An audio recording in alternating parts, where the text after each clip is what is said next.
Hello students, welcome to AK Classes. I am Ashok sir. In the previous video, I have already taught about properties of definite integral and some examples. In my today's video, I will taught some more examples on properties of definite integral. Let's get started. Student, evaluate integration of minus pi by 2 to pi by 2 x cube plus x cos x plus 10 raised to power 5x plus 1 dx. Student आप ध्यान से देखिए, इस type के question हमने previous video में बहुत सारे डिस्कस किए थे। आपको एक पता है जब लिमिट नेगेटिव से पॉजिटिव की तरफ होती है तो हम 6 प्रॉपर्टी यूज करते हैं, याद आ रहा होगा आपको। लेकिन उसमें एक और कॉन्सेप्ट आपको याद होगा कि जब नेगेटिव से पॉजिटिव लिमिट होता है तो हमें ये चेक करना होता है कि फंक्शन इवन है या ऑड है। यदि फंक्शन एग्जैक्ट इवन में कन्वर्ट हो जाता है तो उसके लिए डिफरेंट फॉर्मूला यूज होता है, और ऑड में है तो फिर डायरेक्टली इंटीग्रेशन 0 हो जाता है। तो let's check the function is even और odd. There is a function fx equals to x cube x into cos x plus 10 raised to power 5x plus। तो फॉर इवन और ऑड, फॉर चेकिंग इवन और odd हम students क्या करते हैं, हम x को माइनस एक्स से रिप्लेस कर देते हैं। आपको x को माइनस एक्स से रिप्लेस करना है, जहां भी फंक्शन में x है आप माइनस एक्स से रिप्लेस कर दीजिए। तो minus x into cos of minus x 10 raised to power 5 minus x। You know students, the negative number का क्यूब आप करेंगे डेफिनेटली नेगेटिव होगा, तो इट्स माइनस एक्स क्यूब। इधर आप देखें माइनस प्लस माइनस हो जाएगा x, और आप अच्छे से जानते हैं negative of angle cos of minus x. आपको बताया गया है जब एंगल नेगेटिव होता है तो रेशियो लाइज करता है फोर्थ क्वाड्रेंट में, जहां कॉस होता है positive, so it is cos x. And 10 of negative angle same situation है, यहां भी 10 का एंगल नेगेटिव है तो 10 फोर्थ क्वाड्रेंट पे लाई करेगा, फोर्थ क्वाड्रेंट में 10 नेगेटिव होता है और नेगेटिव पे ऑड पावर होगा, तो फाइनली हो जाएगा बेटा minus 10 raised to power 5x plus. अब क्वेश्चन ये राइज होता है कि यहां से हमें x कॉमन लेना है। प्रॉब्लम छोटी सी है कि x तो कॉमन हम ले लेंगे बेटा, x माइनस, हमें माइनस कॉमन लेना है, और माइनस ऑलरेडी आपको दिख रहा है, माइनस इधर भी है, माइनस इधर भी है, माइनस इधर भी है, लेकिन उधर प्रॉब्लम है, वो तो पॉजिटिव वन है कि वो कांस्टेंट था। और जब आप इवन और ऑड देखते हैं तो वेरिएबल का साइन चेंज करते हैं, कांस्टेंट पे तो कोई फर्क पड़ता नहीं। अभी क्या होगा जब माइनस कॉमन लेंगे तो ये हो जाएगा positive x cube x into cos X plus 10 raised to power 5x minus. ये है आपको। अब आगे ध्यान से देखिए बेटा, प्रॉब्लम अब ये आती है कि ये जो फंक्शन आया है माइनस कॉमन लेने के बाद जो फंक्शन है, क्या वो इनिशियल फंक्शन fx के इक्वल है? नो। कहां प्रॉब्लम आई? -1 में, यहाँ 1 पॉजिटिव है और यहाँ पे 1 कैसा आ रहा है? नेगेटिव आ रहा है। इसका मतलब हुआ कि हम इस फंक्शन को चेक ही नहीं कर पाएंगे, इट मे बी इवन और ऑड। अब ये समझना है आपको कि अब तक जो मैंने ये कैलकुलेट किया है ये मैंने जानबूझ के किया है। मैं चाहता तो पहली स्टेप पे आपको क्लियर कर देता, लेकिन ये मैंने दिखाया, और अब क्या कंक्लूजन है वो समझ लीजिए। जब किसी फंक्शन को इवन या ऑड चेक करना है तो आप अच्छे से जानते हैं इवन या ऑड चेक करने में हम वेरिएबल का साइन चेंज करते हैं, मतलब x को रिप्लेस करते हैं माइनस एक्स से। अब याद रखने वाली बात यह है बेटा कि किसी ऐसे फंक्शन को आप इवन या ऑड चेक कर रहे हैं जिसमें कोई कांस्टेंट टर्म पॉजिटिव या माइनस, पॉजिटिव या नेगेटिव में अटैच्ड है, तो डेफिनेटली वो फंक्शन इवन हो पाएगा और ना ही ऑड हो पाएगा। क्योंकि आपको पता है जैसे यहाँ कांस्टेंट 1 था तो 1 पॉजिटिव है, अब इसमें तो कोई चेंज नहीं आएगा, ये पॉजिटिव में ही चलेगा। लेकिन बाद में जब आपने माइनस कॉमन लिया तो नेगेटिव में आ गया, इस तरह से फंक्शन चेंज हो गया। ओवरऑल कंक्लूजन ये निकलता है कि ऐसे फंक्शन जिनमें कांस्टेंट भी अटैच्ड होता है उन्हें इवन या ऑड में कन्वर्ट नहीं कर सकते, और जब वो इवन ऑड में कन्वर्ट नहीं होगा तो डेफिनेटली फिर प्रॉपर्टी एप्लीकेबल नहीं हो पाएगी। उसके लिए अब एक ट्रिक मैं आपको बताता हूं कि how can I check such type of functions be even और ऑड। उसके लिए ट्रिक ये है कि जब लिमिट नेगेटिव से पॉजिटिव की तरफ हो तो डेफिनेटली आपके माइंड में आता है कि मुझे प्रॉपर्टी 6 यूज करना है, और उस सिचुएशन में आप इवन या ऑड चेक करते हैं। तो चेक करने से पहले कंफर्म करो कि आपके फंक्शन में कोई कांस्टेंट टर्म तो नहीं है। इफ यस है तो उसे सेपरेट कर दीजिए, सेपरेट इन द सेंस उसको एक अलग क्वेश्चन बना दो। मैं दिखाऊंगा बोर्ड पे कैसे करेंगे। क्लियर फ्रेंड, समझ आ गया हमने क्या किया? जैसे मैंने अभी बताया था, हमने कांस्टेंट को सेपरेट कर और बाकी फंक्शन एक तरफ ले लिया। बाकी मतलब क्या लेना है? ऐसी टर्म लेनी है फंक्शन की जिसमें वेरिएबल हो। जैसे आप देख रहे हैं एक्स क्यूब है, यहां भी वेरिएबल एक्स है, एक्स कॉस एक्स दोनों में वेरिएबल है, और 10 raised to power 5x यहां भी वेरिएबल है। क्योंकि अब इवन और देखेंगे तो चेंज क्या होना है? वेरिएबल में। अब आपको समझ में आ गया होगा। अब आपने देखा ये तो क्वेश्चन में कुछ है ही, ये तो डायरेक्ट क्वेश्चन हो गया, one is a constant so its integration be X, और इंटीग्रेट करने के बाद आप लिमिट लगा दीजिए अपर माइनस लोअर, तो यहां तो टेंशन लेने की जरूरत नहीं है। अब आइए इधर वाले पोर्शन पे। जब इधर वाले पोर्शन पे देखेंगे नेगेटिव से पॉजिटिव लिमिट है तो डेफिनेटली क्या करना पड़ेगा? आपको चेक करना पड़ेगा, और जैसा कि हम ऑलरेडी चेक कर चुके हैं, आपको मालूम पड़ गया वो ये फंक्शन ऑड फंक्शन है, तो हम डायरेक्टली अब लिख सकते हैं इस फंक्शन को fx को हमने कंसिडर कर लिया X cube X cos X plus 10 raise to power 5। इस फंक्शन में x के प्लेस पे माइनस एक्स जब रिप्लेस करेंगे तो ये हो जाएगा माइनस एक्स क्यूब, ये हो जाएगा माइनस एक्स कॉस एक्स, ये हो जाएगा minus 10 raise to power 5x। और फाइनली आप देखें इसमें से माइनस कॉमन लेंगे तो इनिशियल फंक्शन हो जाएगा, तो it becomes minus F x. तो स्टूडेंट आपको समझ आ गया ना, प्रॉब्लम जो थी वो रिजॉल्व कर ली हमने। अब आपने देखा जब फंक्शन एफ एक्स है तो उसमें एक्स की जगह माइनस एक्स रिप्लेस किया तो ये minus time of F x के बराबर आ गया। इट मींस ये फंक्शन हो गया ऑड फंक्शन।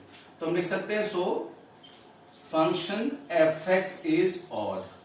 और आप अच्छे से जान गए होंगे जब फंक्शन ऑड है तो बाय यूजिंग द प्रॉपर्टी 6 इस इंटीग्रल का वैल्यू क्या हो जाएगा। अब देखिए इसका वैल्यू तो 0 हो गया, उधर 1 को इंटीग्रेट आप ऑलरेडी कर चुके हैं x, और लिमिट आ रहा है माइनस 90 से प्लस 90, लिमिट अप्लाई कर दीजिए। तो पहले पाई बाई 2 अप्लाई होगा, माइनस 10 लोअर लिमिट ये माइनस था, तो finally answer is. Student I am taking another question. You have to evaluate integration of 0 to pi by 2 log 4 plus 3 sin x upon 4 plus 3 cos x and dx। Generally student जब log वगैरह question में आ जाता है integral के case में और trigonometry भी involve है तो स्टूडेंट थोड़ा सा परेशान हो जाता है कि कैसे मैनेज करना है। अभी आप देखें 0 टू पाई बाई 2 तो देख रहे हैं नेगेटिव से पॉजिटिव लिमिट तो नहीं है, तो इवन और चेक करने वाला सिस्टम तो नहीं लगेगा। फिर आपको याद आ रहेगा जो 0 तो एक में होता था, प्रॉपर्टी नंबर 4a, तो उसके अंदर आप जानते हैं लोअर लिमिट 0 होता है, और जब प्रॉपर्टी 4a हम यूज करते हैं तो वो ये कहता है कि अपर लिमिट में से फंक्शन में जहां भी x है उसे लेस कर देना। तो चलिए अप्लाई करते हैं प्रॉपर्टी 4a। तो using property integration of 0 to a fx dx, the property is 0 to a fx a minus x dx। याद आ रहा होगा ये प्रॉपर्टी आपको, 0 to a fx dx equals to 0 to a fx a minus x dx। ये property हम use करेंगे तो क्या मिलने वाला है देखिए, 0 to pi by 2 limit as it is रहेगा log 4 प्लस 3, और आप अच्छे से जानते हैं जहां फंक्शन में x होता है वो लेस होता है। तो फंक्शन में x कहां पे है, साइन के एंगल में है, तो साइन और एंगल में जो x है वो अपर लिमिट में से लेस हो जाएगा। सिमिलरली डिनोमिनेटर पे भी सेम वर्क होगा, तो 4 plus 3 cos pi by 2 minus x dx। आगे देखें बेटा, 0 to pi by 2 log as it is रहेगा। अभी थोड़े सॉल्व कर लेते हैं। तो 4 प्लस 3, देखिए क्वाड्रेंट फॉर्मूला बन गया बेटा, sin 90 minus theta is cos theta, तो it's cos x divided by 4 plus 3 and it's cos 90 minus theta, it becomes sin theta. ये 10th स्टैंडर्ड में आपने आइडेंटिटीज पढ़ी है, क्वाड्रेंट फॉर्मूला से बेटा, समझ आया। This is the question, we considered it as equation 1, और आपने देखा प्रॉपर्टी अप्लाई करने के बाद जो अभी मिला है हमें, ये हम इक्वेशन 2 कंसीडर कर। स्टूडेंट अभी क्या करना है, दोनों इक्वेशंस को मैं ऐड कर लेना है। Adding equation 1 and 2, so we considered at i and it is also i, तो i plus i becomes 2i and 0 to pi by 2। तो स्टूडेंट आप देख रहे हैं दोनों का लिमिट सेम है। हम एक बात में लिखते हैं, यहां फंक्शन था log 4 plus 3 sin x divided by 4 plus 3 cos x plus another function है बेटा log 4 plus 3 cos x divided by 4 plus 3 sin x dx। आप देख सकते हैं कि लॉगरिथमिक प्रॉपर्टी यूज हो रही है, log m plus log n। आपने लॉगरिथमिक प्रॉपर्टी पढ़ी है, log m plus log n it equals to log m into n। तो ये प्रॉपर्टी हम यूज कर देते हैं, log m plus log n equals to log m into n। तो after property we got this. आप देख सकते हैं student 4 plus 3 cos x, 4 plus 3 cos x cancel हो जाएगा, 4 plus 3 sin x and 4 plus 3 sin x पे cancel हो जाएगा। तो finally we got 2y equals to 0 to pi by 2 log 1 dx। You know well the value of log 1 is 0। इसका value हो जाएगा finally 0। तो आप जानते हैं log 1 का वैल्यू तो 0 होता है और 0 का इंटीग्रेशन तो एग्जिस्ट ही नहीं करेगा, 0 मींस नथिंग। तो finally the value of ib is 0 by 2, so we got the final answer is 0। okay, so student I am taking another important question. Show that 0 to a fx into gx dx equals to 2 times of 0 to a fx dx। It's our question and it is given that fx equal to f of a minus x and gx plus g a minus x equals to 4। तो student confuse होने की जरूरत नहीं है, actually fx gx दे दिया है। fx indicate करता है function in term of x and gx is also a function in term of x। क्योंकि स्टूडेंट कंफ्यूज होते हैं कि एग्जैक्ट फंक्शन की डेफिनेशन है, लाइक ट्रिग्नोमेट्रिक फंक्शन है, इनवर्स ट्रिग्नोमेट्रिक है, लॉगरिथमिक है, एग्जैक्ट डेफिनेशन नहीं है। तो ये क्वेश्चन बहुत इंटरेस्टिंग है, बहुत आसान है, अक्सर एग्जाम्स में पूछा जाता है, क्योंकि मोस्टली स्टूडेंट कंफ्यूज जाते हैं कि यहाँ तो कोई इंफॉर्मेशन ही नहीं, फंक्शन ही नहीं दिया। तो आप परेशान होने की जरूरत नहीं है। Look at the board, let's start. Solution समझेंगे स्टूडेंट्स। तो सबसे पहले क्या करना है बेटा, आपको जो चीज हमें पूछी है इसका वैल्यू चाहिए वो कैलकुलेट करते हैं। हमें 0 to a fx gx dx ये फंक्शन है इनिशियल जो हमें गिवन है, और उसको हमें प्रूफ करना है जो राइट में लिखा हुआ है। तो चलिए फटाफट से क्वेश्चन ले लेते हैं। The function is 0 to a fx into gx into dx। अब ऐसा करते हैं, इस क्वेश्चन को आप इक्वेशन 1 नेमिंग कर लेते हैं बेटा, और हम इसे i कंसिडर करते हैं। क्या लेते हैं? i। हमने इसे i कंसिडर कर लिया। ऐसा हम क्यों कर रहे हैं? क्योंकि आपको ये तो क्लियर हो गया है कि फंक्शन fx और gx है, तो डेफिनेटली फंक्शन से कोई इंफॉर्मेशन स्टूडेंट्स हमें नहीं मिल रहा है। तो फिर हम लिमिट से कुछ इंफॉर्मेशन गैदर करने की कोशिश करेंगे, और आपने देखा लिमिट से है 0 to a। तो स्टूडेंट जैसा मैंने कहा कि लिमिट से इंफॉर्मेशन गैदर करना पड़ेगा आपको, तो लिमिट है 0 to a। तो आपने देखा कि लोअर लिमिट 0 है, तो हमें प्रॉपर्टी 4 नजर आ रही है कि वही एक एप्लीकेबिलिटी हो सकती है। क्योंकि आप देख रहे हैं फंक्शन में fx gx है, तो कोई आइडिया मिल ही नहीं रहा फंक्शन में किसी तरह का, तो यूजिंग प्रॉपर्टी ही हम इसे रिजॉल्व करेंगे। तो चलिए आप प्रॉपर्टी यूज करेंगे। 0 to a fx dx, the property is 0 to a f at a minus x dx। तो जैसा कि आप जानते हैं स्टूडेंट, ये 4a प्रॉपर्टी है, या जनरली 4 भी कह सकते हैं, बहुत सारी बुक्स में 4 के नाम से है ये प्रॉपर्टी। जरा फटाफट से अप्लाई करते हैं। तो i इक्वल्स टू क्या मिलेगा? 0 to a, limit as it is रहेगा, और इस फंक्शन में जहां भी x है उसको अपर लिमिट में से आपको लेस करना है। तो जैसे आप लेस करेंगे, we got a minus x and g of a minus x dx, और हम इसे नेमिंग कर देते हैं इक्वेशन 2।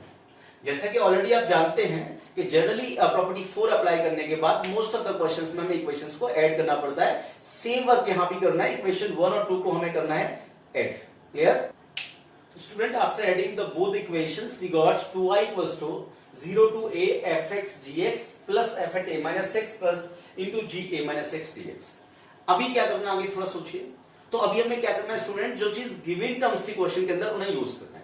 आप देखिए क्वेश्चन में fx का value f at a minus x दिया था, ये क्या है? f at a minus x का वैल्यू fx है। तो चलिए इसे रिजॉल्व करते हैं। 2i equals to 0 to a fx gx आप एज इट इज रखें।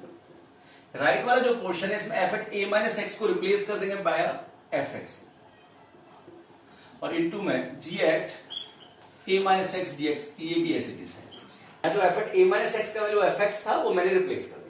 इसका बेनिफिट क्या होगा? इसका बेनिफिट ये आप देख सकते हैं, यहां भी fx आ रहा है और इधर भी fx आ रहा है, तो दोनों को क्या कर सकते हैं? कॉमन ले सकते हैं।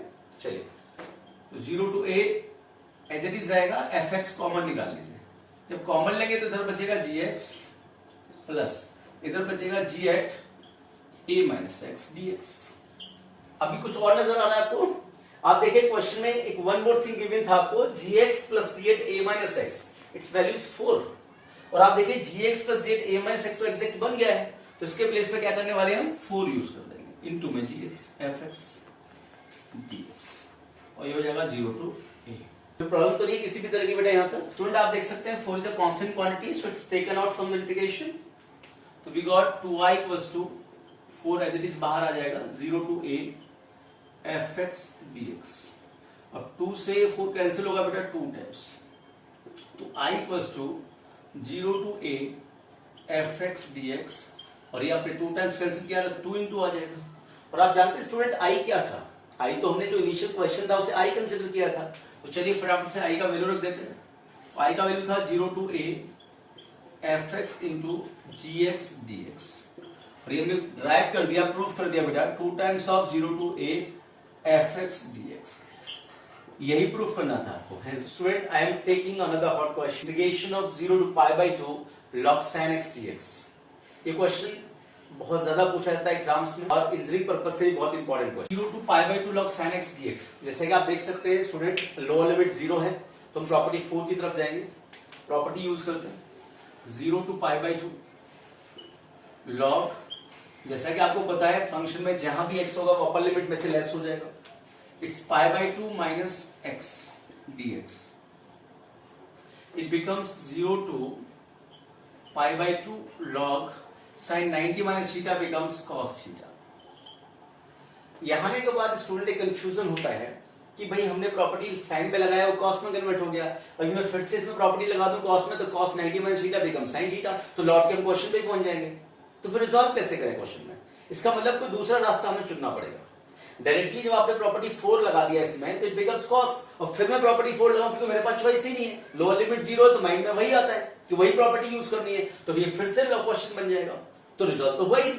तो उसके लिए हम क्या करते हैं, ब्रेक करने के लिए, इस प्रोसेस को ब्रेक करने के लिए हम फर्स्ट इक्वेशन को फर्स्ट जो क्वेश्चन है इक्वेशन 1 ले लें, और जो आया भी रिजॉल्व होकर उसे सेकंड ले। अब इस प्रोसेस को ब्रेक करने के लिए हम क्या करने वाले हैं, दोनों को ऐड कर लेंगे, जो जनरली होता है। Now we got 2i equals to 0 to pi by 2, it is log sin x plus log cos x dx। Student आप देख पा रहे होंगे अभी एक लॉगरिथमिक प्रॉपर्टी मिल गई है, log m plus log n, और जैसा कि आप जानते हैं तो log m plus log n equals to log m into n। तो अप्लाई करिए इसे, 2i equals to becomes 0 to pi by 2 log m sin x into m। अब सोचना यह है कि हमें जो मिला है 0 to pi by 2 log sin x into cos x dx, अब इसे आगे कैसे लेके जाए, क्योंकि डायरेक्ट तो कोई फॉर्मूला, कोई आइडेंटिटी नजर नहीं आ रही आपको। तो अभी आप देख पा रहे हैं ना, हमें sin x into cos x नजर आ रहा है, sin x into cos x, तो क्यों नहीं इसे हम ट्रिग्नोमेट्रिक आइडेंटिटी में कन्वर्ट करते हैं। आपने ट्रिग्नोमेट्रिक आइडेंटिटी पढ़ा है, 2 sin x into cos x, it becomes sin 2x। तो हमें क्या करना है, इसमें 2 से मल्टीप्लाई और 2 से divide. Okay, we got 0 to pi by 2 2 sin x into cos x divide by 2 dx, जो हमने 2 से मल्टीप्लाई न्यूमरेटर पे किया, 2 से मल्टीप्लाई डिनोमिनेटर पे किया। अब आप देख रहे हैं न्यूमरेटर पे तो एक आइडेंटिटी बन गया, 2 sin x into cos x sin 2x। Now students आप देख रहे हैं log sin 2x by 2 dx हो गया है। अब हम क्या करेंगे, तो अब इसमें एक आइडेंटिटी और बन सकती है log m by n की, log m by n आपने पढ़ा है, लॉगरिथमिक प्रॉपर्टी है, और log m by n equals to log m minus log n। But अभी देखिए प्रॉपर्टी अप्लाई करने के बाद आपको मिला 0 to pi by 2 log sin 2x minus log 2 dx। तो अभी आप देख रहे हैं माइनस से क्वेश्चन को ब्रेक कर सकते हैं, माइनस से क्वेश्चन ब्रेक हो जाएगा, एक क्वेश्चन इधर हो गया, एक क्वेश्चन वो बन जाएगा। देखिए क्या मिलेगा, it becomes 0 to pi by 2 log sin 2x dx। ये एक क्वेश्चन हो गया बेटा। अनदर क्वेश्चन हो जाएगा 0 to pi by 2 log 2 dx। आप अच्छे से देख पा रहे हैं बेटा, ये तो कैलकुलेट हो जाएगा, log 2 is a constant quantity, इसे taken out from the integration, बचेगा 1 का इंटीग्रेशन x, और upper minus lower limit apply हम कर सकते हैं। तो यहां तो कोई प्रॉब्लम नहीं है, लेकिन ये एक अनदर फंक्शन बन गया है, अभी इसे रिजॉल्व करना पड़ेगा। देखना ही है बेटा आपको कि 0 to pi by 2 log sin 2x dx, क्या इसका वैल्यू अवेलेबल है हमारे पास। सोचिए हमारा क्वेश्चन क्या था, हमारा क्वेश्चन था 0 to pi by 2 log sin x dx। तो थोड़ी सी प्रॉब्लम जो हो रही है वो सिर्फ एंगल की वजह से हो रही है। यदि 2x के प्लेस पे एग्जैक्ट x होता बेटा, तो ये हमारा इनिशियल क्वेश्चन हो जाता और इट बिकम्स i, क्योंकि लेफ्ट में जो चल रहा है हमारा वो 2i चल रहा है। आप समझ पा रहे हैं मेरे क्या था। तो चलिए प्लान करते हैं आगे कि इसे हमें किस तरह से x बनाना है।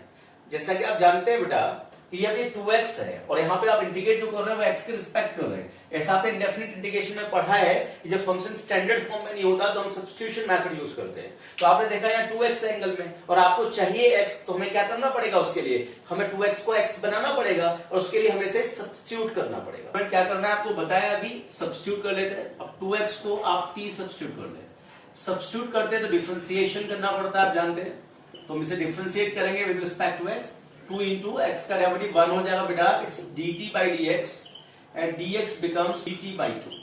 तो डिफरेंशिएट तो कर दिया आपने, लेकिन आप अच्छे से जानते हैं बेटा कि ये डेफिनेट इंटीग्रल है, और जब हम सब्स्टिट्यूशन लगाते हैं डेफिनेट में तो फिर हमें लिमिट्स भी बदलना पड़ेगा। क्योंकि रीजन क्लियर है, फंक्शन x में इंटीग्रेट x के रिस्पेक्ट हो रहा है, तो लिमिट भी तो x की होंगी ना। अभी फंक्शन किस में कन्वर्ट हो जाएगा, t में, तो इंटीग्रेट किसके रिस्पेक्ट करेंगे, t के, तो फिर लिमिट किसकी होनी चाहिए, t की होनी चाहिए। तो हम लिमिट भी चेंज कर लेते हैं। तो आप देखें लोअर लिमिट था as x equals to 0, then it is implies that t कितना होगा।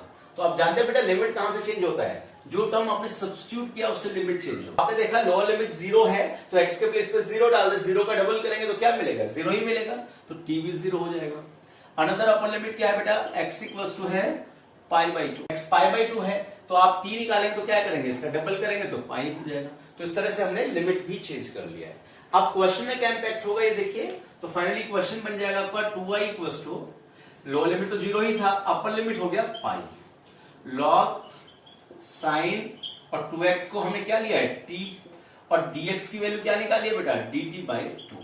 तो इस तरह से जो प्रॉब्लम आ रही थी कि भाई हम इंटीग्रेट तो x के रिस्पेक्ट कर रहे हैं लेकिन एंगल में 2x आ रहा है साइन में, उसे सेम करने के लिए हमने सब्स्टिट्यूशन कर लिया और अभी सेम हो गया है। अभी आप देखिए एंगल में t आ रहा है और इंटीग्रेट भी t के रिस्पेक्ट हो रहा है। अभी आगे देखिएगा, आगे क्या करना है, आगे वाला जो पोर्शन है जैसा मैंने समझाया था log 2 कांस्टेंट है, जब कोफिशिएंट बाहर चला जाएगा और इंटीग्रेशन में क्या बचेगा यहाँ 1, तो 1 को with respect to x integrate कर देंगे और इस पे लिमिट अप्लाई कर देंगे। बेटा आगे देखिए 2i एज इट इज रहेगा, ये 2 कांस्टेंट है, एज अ कोफिशिएंट बाहर निकाल लेते हैं, 0 to pi becomes log sin t and dt। इधर वाला पोर्शन देखें बेटा, log 2 constant as it is रहेगा, 1 का इंटीग्रेशन हो गया x, लिमिट अप्लाई हो जाएगा 0 टू पाई बाई 2। तो ये तो रिजॉल्व भी हो गया है। लेकिन आप ये देखिए क्या ये फंक्शन अब इनिशियल क्वेश्चन से मैच कर गया है? तो जो प्रॉब्लम एंगल वाली थी वो तो मैंने रिजॉल्व कर दी। तो आप अच्छे से देख रहे होंगे, मेरा क्वेश्चन था 0 to pi by 2 log sin x dx। It means आप समझ गए होंगे कि फंक्शन तो सही हो गया है, यहाँ भी t है इधर भी t है, लेकिन अब प्रॉब्लम कहां हो गई बेटा, यही पहचाना आपने, अपर लिमिट में प्रॉब्लम हो गई है। जो क्वेश्चन में लिमिट था 0 टू पाई बाई 2, लेकिन यहाँ सब्स्टिट्यूशन की वजह से क्या हो गया, लिमिट चेंज हो गया, अपर लिमिट पाई हो गया, और एक्चुअली हमारा जो लिमिट था क्वेश्चन में वो क्या था, पाई बाई 2 था। तो जैसा कि आपको बताया गया था कि प्रॉब्लम लिमिट में है, लिमिट हमें पाई बाई 2 चाहिए, तो हमने क्या किया, ब्रेक कर दिया। 0 टू पाई था उसे 2 इंटू पाई बाई 2 हमने कर दिया। लेकिन प्रॉब्लम ये आ रही है, ठीक है पाई बाई 2 नजर तो आ रहा है लेकिन साथ में 2 भी तो आ रहा है, इस 2 को हटाना पड़ेगा। और हमने प्रीवियस वीडियो में आपको बताया था कि लिमिट का जो मल्टीपल होता है उसे पीरियड कहते हैं, और आप ध्यान से देखें तो प्रॉपर्टी 5 यूज हो सकती है। प्रॉपर्टी 5 था 0 टू 2a, यहाँ भी 2 पीरियड था जो a का मल्टीपल था, और उसमें एक कंडीशन थी कि f at 2a minus x तो fx इक्वल आता है, तो वो जो 2 मल्टीपल था वो ब्रेक होके आ गया। मैं यही तो चाहता हूं कि 2 किसी भी तरह से यहाँ से ब्रेक होके हट जाए, जैसे ही हटेगा लिमिट 0 टू पाई बाई 2 हो जाएगा और मैं इनिशियल क्वेश्चन पे पहुंच जाऊंगा। स्टूडेंट प्रॉपर्टी 5th को अप्लाई करने के लिए, जैसा कि हमने कहा कि जो इनिशियल फंक्शन है log sin t क्योंकि t में है हमने इसको ft कंसीडर कर लिया। अब अपर लिमिट में से जहां जहां t है फंक्शन में उसे लेस करना है, तो f at pi minus T equals to log sin pi minus T, और ये फॉर्मूला बन गया बेटा क्वाड्रेंट का sin 180 माइनस थीटा, तो sin 180 minus theta is sin theta, तो log sin t मिल गया फाइनली, और ये आपका ft था। तो इसका मतलब प्रॉपर्टी 5th यहाँ एप्लीकेबल हो गई है। यदि मैं प्रॉपर्टी 5 के हिसाब से चलूं, मैं मेंशन कर देता हूं प्रॉपर्टी 5 क्या था। आप कंपेयर कर सकते हैं, 0 टू 2a fx dx बराबर होता है 2 मल्टीपल में आ जाएगा, और ये 0 टू a fx dx हो जाएगा। लेकिन इसमें रेस्ट्रिक्शन थी कि f at 2a minus x, मतलब जो भी अपर लिमिट थी यहाँ पे इसमें से लेस करेंगे और ये इक्वल होना चाहिए f। ये प्रॉपर्टी 5 थी जो मैंने मेंशन किया बेटा साइड में, कि 0 to 2a fx dx equivalent होता है 2 times of 0 to a fx dx के। ये कब होगा बेटा, जब f at 2a minus X fx के इक्वल आएगा। ये 2a क्या था, अपर लिमिट, तो वही मैंने किया। देखिए अपर लिमिट मेरा कितना है, 2 इंटू पाई बाई 2 मतलब पाई है, तो पाई माइनस टी जो है वो ft के बराबर होगी, मतलब ये कंडीशन सेटिस्फाई हो रही है, और जब ये कंडीशन सेटिस्फाई हो रही है तो इसका मतलब ये प्रॉपर्टी एप्लीकेबल है, और अकॉर्डिंग टू दिस प्रॉपर्टी ये फंक्शन ब्रेक होकर इसमें कन्वर्ट हो जाएगा। तो मैं ब्रेक करूंगा तो क्या मिलेगा, देखिए 1/2, 2 पाई पहले से है, 1/2 एज इट इज रहेगा। ये जो 2 मल्टीपल में है ये ब्रेक होके आगे आ जाएगा, और उसके बाद फंक्शन हो जाएगा लिमिट 0 टू पाई बाई 2। बेटा इधर वाले पोर्शन में हमें कुछ नहीं करना, वो हमारा आंसर है, तो माइनस पाई बाई 2 log 2 ये पार्ट ऑफ आंसर हो गया। अब इसमें कुछ भी करने की जरूरत नहीं है। स्टूडेंट देखिए 2 से 2 कैंसिल हो जाएगा यहाँ पे। अब जो फाइनल मिल रहा है आप ध्यान से देखिए, क्या अभी एक क्वेश्चन से मैच कर रहा है। क्वेश्चन था 0 to pi by 2 log sin x dx, बिल्कुल मैच कर रहा है। बस छोटी सी प्रॉब्लम है कि फंक्शन में जो क्वेश्चन था उसमें वेरिएबल x था, यहाँ वेरिएबल आ रहा है t। लिमिट तो ठीक है 0 टू पाई बाई 2 था, log भी था, फंक्शन भी सेम है, सिर्फ वेरिएबल का प्रॉब्लम आ रहा है, वेरिएबल चेंज आ रहा है। हम इसमें यूज करेंगे प्रॉपर्टी नंबर 1। आपको फर्स्ट प्रॉपर्टी याद हो बेटा, तो फर्स्ट प्रॉपर्टी हमने क्या बताया था, देखिए बोर्ड पे मैं लिखता हूँ। ये फर्स्ट प्रॉपर्टी था हमारा। फर्स्ट प्रॉपर्टी ये कहता है कि without changing the limit of a function you can change variable of the function. देखा, लिमिट को बिना बदले आप फंक्शन का वेरिएबल चेंज कर सकते हैं, फंक्शन के रिजल्ट पे कोई फर्क नहीं पड़ेगा। इसका मतलब a to B F T D T को हम a to B F X D X लिख सकते हैं। दैट मींस यार दोनों जगह जो t है उसे हम चेंज कर सकते हैं x से, और एक्चुअली मुझे यही करना था। आपको समझ आ गया होगा, क्योंकि फंक्शन में मुझे क्वेश्चन से बिल्कुल कंप्लीटली मैच कर गया, सिर्फ वेरिएबल का प्रॉब्लम था। तो ये वेरिएबल का प्रॉब्लम रिजॉल्व हो जाता है प्रॉपर्टी फर्स्ट से। Clear? Now question becomes 2y equals to, limit है बेटा 0 to pi by 2 as it is रहेगा, और फंक्शन में वेरिएबल चेंज कर देंगे, तो ये हो जाएगा log sin x and dx। और ये पार्ट एज इट इज रहेगा -π/2 एन लॉग। क्लियरली अब आपको समझ आ गया होगा बेटा, ये वही क्वेश्चन है जिसे हम सॉल्व कर रहे हैं। दैट मीन्स हमने क्वेश्चन के दौरान उसी को फिर से जनरेट कर दिया। और आपको याद होगा इनिशियली मैंने इस फंक्शन को क्या कंसीडर किया था बेटा, आई, तो हम इस प्लेस पे आई यूज कर सकते हैं। 2i एज इट इज रहेगा और -π/2 लॉग, ये आई रिजॉल्व हो जाएगा इधर आके और i इक्वल्स टू हो गया -π/2 log 2। Students, I am taking another hot question. Integration of -1 to 2 mod of x cube minus x। Previous video में ऑलरेडी हमने मॉड का क्वेश्चन कराया है और आप जानते हैं मॉडुलस फंक्शन या एब्सोल्यूट वैल्यू फंक्शन का डेफिनेशन आपको पता है। लेकिन इंपॉर्टेंट थिंग ये है बेटा कि यहाँ मॉडुलस साइन के बिटवीन एक क्यूबिक पॉलिनोमियल है x क्यूब माइनस। आप जानते हैं जो स्टैंडर्ड मॉडुलस फंक्शन है उसके अंदर लीनियर पॉलिनोमियल होता है, लाइक x+1 2x-3 एक्सेट्रा। जब लीनियर पॉलिनोमियल मॉड के अंदर होता है तो डायरेक्टली मॉडुलस फंक्शन की डेफिनेशन अप्लाई हो जाती है, जैसा कि हमने प्रीवियस वीडियो में एक क्वेश्चन आपको सॉल्व कराया।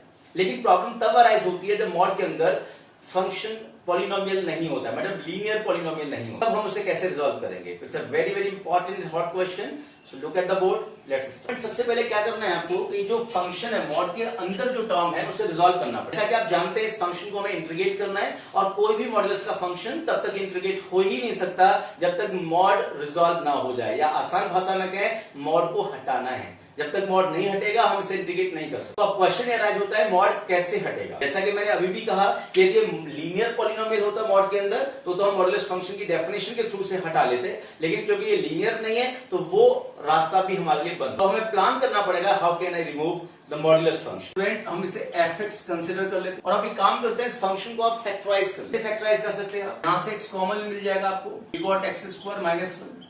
आप थोड़ा और फैक्टराइज कर सकते हैं, इसे 1² लिख सकते हैं, आइडेंटिटी हो जाएगा a² - b² का, it's a + b * a - we got x * x+1 * x-। अभी हमें क्या करना है बेटा, 0 के इक्वेट कर दीजिए, जो फंक्शन fx है उससे 0 के इक्वेट पुट कर दीजिए। और जैसे आप 0 के इक्वेट करेंगे वी गेट x = जब आप x को 0 के इक्वेट करेंगे तो x का वैल्यू 0 आ जाएगा, आपको x का वैल्यू -1 आ जाएगा और इसका x का value 1। Student, we got 3 values of x 0 -1 and 1। तो आपको चेक करना है कि जो वैल्यूज हैं क्या डेफिनेट इंटीग्रल की लिमिट के अंदर एग्जिस्ट करती हैं। डेफिनेट इंटीग्रल का लिमिट था -1 to 2। जो वैल्यू -1 और 2 के बिटवीन एग्जिस्ट करती हैं उन्हें हम एक्सेप्ट कर लेंगे और बाकी को तो देखिए क्या करना है, इसे नंबर लाइन पे प्लॉट करते हैं। आपके पास टोटल वैल्यूज है -1 से 2, ये बाउंड्रीज वैल्यूज है। तो सबसे पहले आप -1 ले लीजिए। इसमें से बड़ी वैल्यू कौन सा है इसमें से बेटा, 0। उससे बड़ा वैल्यू कौन है, 1, और उससे बड़ा वैल्यू है 2। तो जैसा कि आप देखा कि -1 से 2 ये तो आपका बाउंड्री है, दैट मींस डेफिनेट इंटीग्रल को बाउंड किया -1 to 2, तो उसके बाहर तो जाना ही नहीं है आपने। अब इसके अलावा जितनी भी वैल्यूज आपने कैलकुलेट की हैं उनमें से जो इस रेंज में आ रहा है उसे हमने लेफ्ट टू राइट, नेगेटिव से पॉजिटिव की तरफ, इट मींस इंक्रीजिंग ऑर्डर में हमने इसे एक नंबर लाइन पे प्लॉट कर दिया। It's called real number line. Students, अब ये समझना है, आप सोच रहे हो सर -1 तो हमने लिया नहीं, -1 और 2 के बिटवीन 0 1 ले लिया। वो इसलिए नहीं लिया कि -1 तो ऑलरेडी इन्वॉल्व है ना, हमारी लोअर लिमिट में -1 है। सपोज करो थोड़ी देर के लिए कि इस क्वेश्चन में -1 ना होके -2 से 2 होता, डेफिनेटली -1 भी लिया जाता और यहाँ लेफ्ट में -2 आ जाता। -1 और हमारा वैल्यू था लेकिन साथ में लिमिट से मैच करके इसलिए नेग्लेक्ट कर दिया। जैसा कि आपको पता है कि डेफिनेट इंटीग्रल -1 से 2 पे बाउंड है, तो -1 से पहले नहीं जाना है और 2 के आगे नहीं जाना है, इन्हीं बिटवीन रेंज में आपको चेक। हमें ये मालूम करना है बेटा, आप जैसा कि जानते हैं कि जब मॉडुलस फंक्शन ओपन किया जाता है तो वो 2 साइन में ओपन होता है, positive as well as negative. तो हमें जानना है कि जब हम मॉड हटाएंगे x³ - x से मॉड हटाएंगे तो किस रेंज में ये पॉजिटिव वैल्यू के साथ हटेगा और किस रेंज में नेगेटिव वैल्यू के साथ हटेगा। उसके लिए हमें क्या करना है बेटा, ये जो पर्टिकुलर रेंज है -1 to 1, आपको इस रेंज के बिटवीन कोई वैल्यू ले लेनी है। रेंज के बिटवीन कोई वैल्यू अपनी तरफ से उठा लेनी है और उसको x³ - x में सब्स्टिट्यूट कर लेना है। और फिर चेक करना है कि साइन नेगेटिव आ रहा है पॉजिटिव, वैल्यू क्या आ रही है इसमें इंटरेस्ट नहीं है, क्योंकि -1 और 0 के between various different real numbers होते हैं। अब पता लगा मैं कुछ और ले रहा हूं, दूसरा स्टूडेंट कुछ और ले रहा है, तो डेफिनेटली वैल्यू तो वेरी करेगी, इसलिए मैं वैल्यू में इंटरेस्ट नहीं, हमें इंटरेस्ट है उसके साइन में। जैसे फॉर एग्जांपल -1 to 0, इसका मतलब है कोई ऐसी वैल्यू चुनना है जो -1 से ज्यादा हो और 0 से कम हो। तो क्या ले सकते हैं बेटा, -0.5 ले सकते हैं। कंसीडर करिए कि x के प्लेस पे -0.5 रखूंगा मैं, तो +0.5 हो जाएगा ये। और -0.5 का क्यूब करना है मुझे, तो क्यूब है तो डेफिनेटली नेगेटिव में ही आएगा, और f का क्यूब होता है 125। ये डेसिमल में था, ये हो जाएगा पॉइंट, ऐसे लिख सकते हैं आप 0.-125। आपने देखा ये 0.5 है और ये माइनस का 0.125 है। जब मैं इसे रिजॉल्व करूंगा तो वैल्यू ओवरऑल क्या मिलेगी, पॉजिटिव में मिलेगी क्योंकि पॉजिटिव वैल्यू बड़ा है और नेगेटिव वैल्यू छोटा है, तो ओवरऑल पॉजिटिव मिलेगी। तो सिर्फ क्या करना है, यहाँ पॉजिटिव साइन लगा दीजिए। ये जब मैं इंटीग्रेट करूंगा तो मुझे इंडिकेट करेगा कि जब -1 से 0 में जब मैं ब्रेक करूंगा इस क्वेश्चन को, अब इस रेंज में -x मोड ओपन करेंगे तो x को कैसे लिया जाएगा बेटा, पॉजिटिव लिया जाएगा। अभी क्या करना है स्टूडेंट, अभी नेक्स्ट रेंज की बात करना है, 0 to 1। It means we take a number which lies in 0 to 1, that means 0 से बड़ा और 1 से छोटा। तो चलिए पॉजिटिव 0.5 ले लेते हैं। तो सेम 0.5 यहां पे रखेंगे, तो ये 0.5 आपको रखना है एज इट इज, पॉजिटिव है, माइनस का साइन ऐसे ही रहेगा। और पॉजिटिव 0.5 का जब आप क्यूब करेंगे तो ये आपको मिल जाएगा पॉजिटिव 0.125। इस सिचुएशन में आप देखेंगे तो नेगेटिव वैल्यू ज्यादा है और पॉजिटिव वैल्यू कम है, तो ओवरऑल जो रिजल्ट मिलेगा बेटा वो नेगेटिव मिलेगा। इट मींस 0 और 1 की रेंज के बिटवीन इस फंक्शन को जब ओपन किया जाएगा मॉड्यूलस फंक्शन के बाहर, तो ये नेगेटिव में क्लियरली ये आपको 1 to 2 के रेंज में जाना है। तो 1 to 2 के बिटवीन 1.5 ले लेते हैं। तो 1.5 जब यहां पुट करेंगे x क्यूब माइनस x में, एक्चुअली ये x क्यूब माइनस x में रखा जा रहा है सारा, तो 1.5 रखेंगे यहाँ पे, माइनस एज इट इज रहेगा। 1.5 का क्यूब करना है आपको, तो 15 का क्यूब कर लीजिए, क्यूब हो जाएगा 3.375 और माइनस 1.5, तो ओवरऑल वैल्यू कैसी मिल रही है, पॉजिटिव आ जाएगा इस रेंज में। जो मेथड है एक्चुअली इसे ये डिफरेंशियल कैलकुलस का पार्ट है। जब आप एओडी पढ़ेंगे, चैप्टर है एप्लीकेशन ऑफ डेफिनेट इंटीग्रल, उसके अंदर एक टॉपिक है इंक्रीजिंग एंड डिक्रीजिंग फंक्शन। वहां लगभग हर क्वेश्चन के अंदर आपको इस तरह से नंबर लाइन बनाना है। इसे वेबी कर्व मेथड बोलते हैं, Baby WAVY, Baby curve method या नंबर लाइन मेथड कहते हैं। वहां हम इस तरह का कॉन्सेप्ट यूज। अब मेन क्वेश्चन ये है बेटा कि हमने ब्रेक थ्रू तो निकाल दिए कि -1 और 2 ये हमारा लोअर अपर लिमिट था, इसके बिटवीन ब्रेक थ्रू हमने 0 1 बना लिया और हमें पता लगा किस रेंज में नेगेटिव और किस में पॉजिटिव लेना है। लेकिन मेजर क्वेश्चन ये राइज होता है कि इंटीग्रेशन ब्रेक कैसे होगा। उसके लिए हमने प्रॉपर्टी थर्ड डिस्कस किया था लास्ट टाइम, आपको याद होगा। प्रॉपर्टी थर्ड क्या कहता है, मैं मेंशन करता हूं क्या कहता है प्रॉपर्टी थर्ड। प्रॉपर्टी थर्ड कहता है a to b fx dx, lower limit a upper limit b है, फंक्शन fx इसको इंटीग्रेट करना है विद रिस्पेक्ट टू x। और हमें किसी तरह से ये मालूम पड़ गया बेटा कि लोअर अपर लिमिट के बिटवीन ये 2 टर्म्स हैं जो एग्जिस्ट करती हैं। तो हम प्रॉपर्टी थर्ड ये कहता है इन दोनों टर्म्स पर, इन दोनों वैल्यूज पर हम इंटीग्रल की लिमिट्स को ब्रेक कर सकते हैं। तो it becomes a to c fx dx, c to d fx dx and d to b fx dx। Indirectly कहें इसी लैंग्वेज में तो एक डेफिनेट इंटीग्रल को आपने 3 डिफरेंट इंटीग्रल्स के सम की फॉर्म में एक्सप्रेस कर दिया। इट मींस इन तीनों इंटीग्रल्स को आप रिजॉल्व कर लेंगे तो रिजल्टेंट क्या मिलेगा, ये final answer. According to this property हम इसे एक्सप्लेन कर सकते हैं बेटा, ये हो जाएगा -1 2 और -1 के बाद नेक्स्ट लिमिट क्या है 0 of x cube minus x, function as it is रहता है, प्लस नेक्स्ट 0 to 1 हो जाएगा limit, function as it is रहेगा x cube minus x dx, plus अब 1 2 हो जाएगा आपका 2 mod of x cube minus x। आपको स्टूडेंट समझ आ गया होगा हमने कैसे ब्रेक किया, यूजिंग द प्रॉपर्टी हमने इसे ब्रेक कर दिया। लेकिन जैसा कि आपको पता है ब्रेक तो हो गया है, लेकिन इंटीग्रेट तो अभी नहीं हुआ, इंटीग्रल का साइन तो अभी भी लगा हुआ है। तो जैसा कि आप जानते हैं इंटीग्रेशन तो होगा, लेकिन तब तक नहीं जब तक ये मॉड साइन नहीं हटेगा। और मॉड साइन किसकी हेल्प से हटेगा, ये जो हमने नंबर लाइन बनाया है। अब देखिए ध्यान से आप बोर्ड पे, फर्स्ट लिमिट है -1 to 0। तो -1 to 0 का मीनिंग क्या है, इसका मीनिंग होता है बेटा कि जो x का वैल्यू है वो -1 या उससे ज्यादा है और 0 से कम है। इसका मतलब -1 या उससे ज्यादा और 0 से कम, तो इसका मतलब रेंज है -1 और 0 के बिटवीन। तो आप देखिए -1 और 0 के बिटवीन फंक्शन का नेचर कैसा आ रहा है, साइन आ रहा है पॉजिटिव। इट मींस ये मॉड हट जाएगा और ये वैल्यू पॉजिटिव में आएगी। नंबर लाइन आप समझ आ गया वो क्यों बनाया, इस नंबर लाइन की हेल्प से हम मॉड्यूलस साइन को हटा पा। क्लियरली नेक्स्ट क्वेश्चन देखिए, नेक्स्ट पार्ट है 0 to 1। अब यहां देखिए 0 to 1 लिमिट है, इसका मतलब x की वैल्यू 0 है उससे ज्यादा 1 से कम होगी, तो 0 1 के बिटवीन होगा। तो आप देखिए 0 1 के बिटवीन साइन क्या निकल के आया था, नेगेटिव आया है। इसका मतलब यहाँ क्या लेना है, फंक्शन की वैल्यू को नेगेटिव लेना है, minus x Q minus x dx हो जाएगा, प्लस सिमिलरली है 1 to 2। अब 1 से 2 के बिटवीन देखिए, 1 और 2 के बिटवीन फंक्शन की नेचर कैसा है बेटा, पॉजिटिव आया है। तो यहाँ पर मॉड तो हटेगा लेकिन फंक्शन पॉजिटिव साइन में दिया है। ये एक मेजर चैलेंज होता है। जनरली हर स्टूडेंट जानता है बेटा कि जब भी मॉड्यूलस साइन हटता है फंक्शन दोनों साइन में आता है, पॉजिटिव भी आता है और नेगेटिव भी आता है। लेकिन क्वेश्चन ये राइज होता है कहां पॉजिटिव और कहां नेगेटिव लेना है, तो वो नंबर लाइन ने हमें हेल्प कर दिया।